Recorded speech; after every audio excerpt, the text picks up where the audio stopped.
Jangan lupa teman, tekan tombol subscribe-nya dan tekan juga loncengnya. Assalamualaikum warahmatullahi wabarakatuh. Sahabat YouTube yang beriman, ketika kita menginginkan sesuatu, pasti kita akan berusaha untuk mendapatkannya. Kalau sudah berusaha, pasti berdoa agar Allah mengabulkan semua keinginan kita dan mempermudah untuk meraihnya. Berdoa merupakan ibadah yang diperintahkan oleh Allah Subhanahu wa Ta'ala. Jika seorang hamba tidak pernah memanjatkan doa atau permohonan kepada Allah Subhanahu wa Ta'ala, maka ia dianggap sebagai seorang yang sombong. Na'udzubillah. Perintah berdoa di dalam Al-Quran sangat banyak.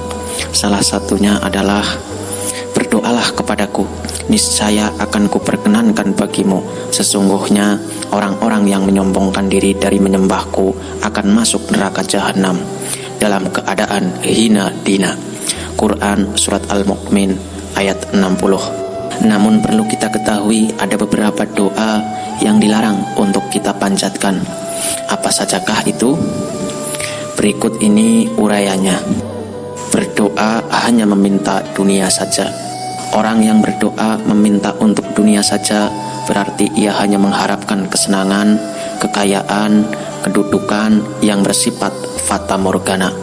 Itu adalah orang-orang yang sangat merugi. Maka harus kita ketahui bahwa hidup di dunia ini hanyalah sementara, sedangkan akhirat itu bersifat abadi atau kekal.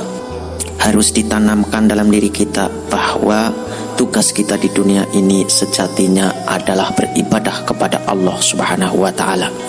Segala apa yang kita kerjakan akan bernilai pahala jika diniatkan untuk mendapatkan ridho Allah Subhanahu wa Ta'ala.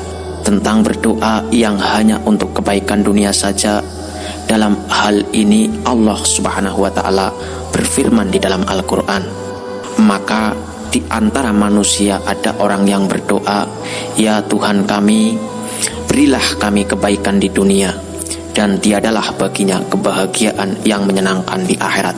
Quran Surat Al-Baqarah 200. Mendoakan atau memohonkan ampunan untuk orang kafir atau orang yang meninggal dalam keadaan kekafiran, tidak percaya kepada adanya Allah Subhanahu wa Ta'ala dan hari akhirat, doanya tidak akan diterima. Walaupun orang tuanya yang mendoakannya, doa tersebut tidak akan diterima. Bagi orang yang beriman juga dilarang untuk mendoakannya. Hal ini sesuai dengan firman Allah Subhanahu wa Ta'ala dalam Al-Quran. Dan janganlah kamu sekali-kali menyembahyangkan jenazah seseorang yang mati di antara mereka, dan janganlah kamu berdiri mendoakan di kuburnya. Sesungguhnya mereka telah kafir kepada Allah dan Rasul-Nya, dan mereka mati dalam keadaan fasik. Quran Surat At-Taubat ayat 84. Doa memohon keburukan. Doa memohon keburukan untuk orang lain atau diri sendiri itu dilarang oleh Allah Subhanahu wa Ta'ala. Islam mengajarkan kepada kita senantiasa berdoa untuk kebaikan, baik untuk diri sendiri maupun untuk orang lain. Namun jika dalam posisi dizolimi, maka dibolehkan, namun tetap tidak dibiarkan untuk berlebih-lebihan dalam meminta keburukan untuk orang yang menzoliminya. Dalam hal ini Allah Subhanahu wa Ta'ala berfirman di dalam Al-Quran, Allah tidak menyukai ucapan buruk yang diucapkan dengan terus terang kecuali oleh orang yang dianiaya. Allah adalah maha mendengar lagi maha mengetahui. Quran Surat An-Nisa 148. Berdoa dengan memaksa agar permohonannya atau permintaannya harus terkabulkan, itu juga dilarang.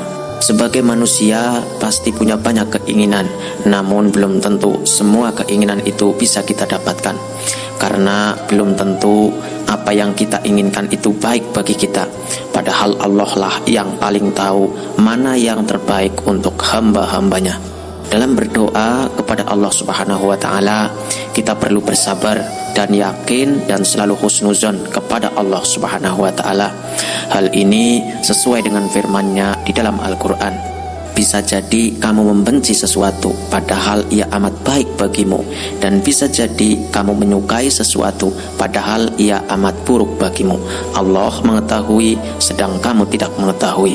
Quran Surat Al-Baqarah 216. Berdoa meminta keburukan untuk diri sendiri atau orang lain, pembantu, anak-anak, dan harta adalah jenis doa yang diharamkan. Hal ini dilarang karena dampak buruk yang terjadi akan berimbas pada kita sendiri dan orang-orang di sekitar kita. Hal ini sesuai dengan hadis Rasulullah Shallallahu Alaihi Wasallam. Jangan kalian mendoakan keburukan untuk diri kalian atau anak-anak kalian atau harta kalian. Jangan sampai kalian menepati suatu waktu yang pada waktu itu Allah Subhanahu wa Ta'ala diminta sesuatu lantas dia kabulkan doa kalian itu. Hadis riwayat Muslim. Doa-doa keburukan seperti ini hukumnya haram karena bisa jadi menepati saat Allah mengabulkan doa sehingga itu terkabul. Syarah Riyadhus Shalihin Ibnu Utsaimin bab 6 halaman 51. Doa yang dilarang berikutnya adalah doa mohon untuk disegerakan azab di dunia. Hal ini dilarang karena kita sebagai makhluk yang lemah ini tak akan mampu menampung pedihnya azab dari Allah Subhanahu wa Ta'ala. Daripada meminta azab agar segera diberi di dunia, lebih baik meminta keselamatan di dunia dan akhirat. Hal ini sesuai hadis Rasulullah Shallallahu Alaihi Wasallam.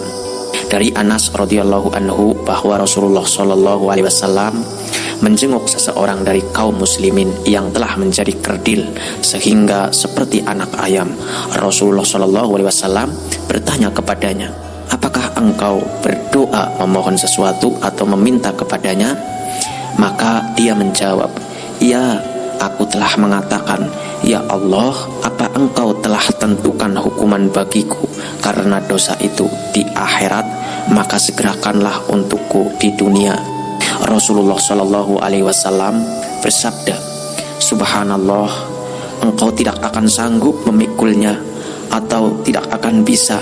Tidakkah engkau katakan saja, ya Allah, berilah kami kebaikan di dunia dan kebaikan di akhirat, dan peliharalah kami dari siksa api neraka. Beliau mendoakannya kepada Allah dan sembuhlah dia. Hadis riwayat Muslim. Setiap manusia pasti diberikan cobaan oleh Allah. Dalam menghadapi cobaan ada manusia, tapi ada yang sabar dan ikhlas. Tetapi ada juga yang mengeluh dan putus asa. Bahkan ada yang sampai berdoa agar mati saja karena tidak sabar dengan cobaan atau ujian yang ditimpakan kepadanya, dan tak jarang juga sampai ada yang mencoba untuk mengakhiri hidupnya. Na'udzubillah. Hal-hal yang demikian itu dilarang sesuai dengan sabda Rasulullah Shallallahu Alaihi Wasallam. Dari Anas radhiyallahu anhu berkata, Rasulullah Shallallahu Alaihi Wasallam bersabda, janganlah salah seorang dari kalian berharap untuk mati karena musibah yang menimpanya. Kalau dia memang menginginkan kematian, hendaknya ia mengatakan, ya Allah, hidupkanlah aku jika kehidupan itu lebih baik untukku, dan matikanlah aku jika kematian itu lebih baik bagiku. Hadis riwayat Bukhari Muslim. Sahabat beriman, sering sekali kita juga mendengar seseorang memohon sesuatu dengan menyebutkan kalimat, jika engkau berkenan, tolong kabulkanlah doa hamba tersebut. Namun perlu kita ketahui bahwa Allah melalui Rasulullah Shallallahu Alaihi Wasallam menyampaikan bahwa kata-kata tersebut tidak disukainya dan tentunya dilarang untuk diucapkan. Hal ini sesuai dengan hadis Rasulullah Shallallahu Alaihi Wasallam. Apabila salah seorang dari kalian berdoa, hendaknya ia bersungguh-sungguh dalam memohon dan janganlah ia mengucapkan, ya Allah, jika engkau berkenan maka berilah aku, karena sesungguhnya tidak ada yang dapat memaksanya. Hadis riwayat Bukhari. Ibnu Abdul Bar, seorang ahli tafsir, mengatakan bahwa kata-kata jika engkau berkenan seharusnya memang tidak digunakan dalam berdoa, karena memang tidak ada yang bisa memaksa Allah Subhanahu wa Ta'ala untuk mengabulkan doa seseorang. Juga perlu kita ketahui bahwa Allah Subhanahu wa Ta'ala hanya melakukan sesuatu yang dikehendakinya. Jika menggunakan kata-kata jika engkau berkenan, dianggap berdoa dengan tidak bersungguh-sungguh. Jika seseorang menggunakan kata-kata jika engkau berkenan, maka seolah-olah seorang hamba menganggap Allah berkemungkinan tidak menyukai doanya. Padahal Allah selalu senang mendengar doa-doa dari hamba-hambanya. Sebaliknya, Allah tidak menyukai hamba yang tidak pernah berdoa kepadanya, karena tergolong ke dalam orang-orang yang sombong. Na'udzubillah. Ibnu Abdil Bar bahkan mengatakan bahwa kata-kata jika engkau berkenan hukumnya haram jika diucapkan seorang hamba ketika ia berdoa. Sedangkan menurut Imam Nawawi, kata-kata tersebut hukumnya adalah makruh. Jadi sahabat yang beriman, kata-kata jika engkau berkenan tidak sepatutnya diucapkan oleh seorang hamba kepada Allah Subhanahu wa Ta'ala. Harusnya berdoa dengan sungguh-sungguh dan meyakini bahwa doanya akan dikabulkan oleh Allah Subhanahu wa Ta'ala. Bagi seseorang yang mengharap doanya dikabulkan, hendaklah kita mengawali doa dengan puji-pujian melalui berbagai macam zikir dan berkeyakinan bahwa doa akan dikabulkan oleh Allah Subhanahu wa Ta'ala, dan tidak mengucapkan lagi kata-kata jika engkau berkenan. Nah, sahabat beriman, itulah beberapa doa atau ucapan yang dilarang oleh Allah Subhanahu wa Ta'ala, dan jangan sampai terbesit di hati untuk mengatakannya. Yakinlah bahwa Allah lah yang paling tahu apa yang terbaik untuk hambanya, dan jangan memaksa Allah untuk mengabulkan permintaan kita. Doa akan selalu dikabulkan selama tidak mengandung dosa atau memutus tali silaturahmi. Hadis riwayat Muslim. Sebagai seorang yang beriman, kita hanya perlu sabar dan yakin dan tetap konsisten dan selalu husnuzon kepada Allah Subhanahu wa Ta'ala bahwa semua doa yang baik pasti Allah kabulkan. Amin amin ya robbal alamin. Semoga bermanfaat, lebih dan kurangnya mohon dimaafkan. Yang benar datangnya dari Allah Subhanahu wa Ta'ala yang maha benar, dan yang salah, hilaf atau keliru itu datangnya dari saya pribadi sebagai manusia biasa yang tidak pernah luput dari salah, hilaf dan dosa. Akhirul kalam, billahi taufik wal hidayah wal ridho wal inayah. Wassalamualaikum warahmatullahi wabarakatuh. Barakallah.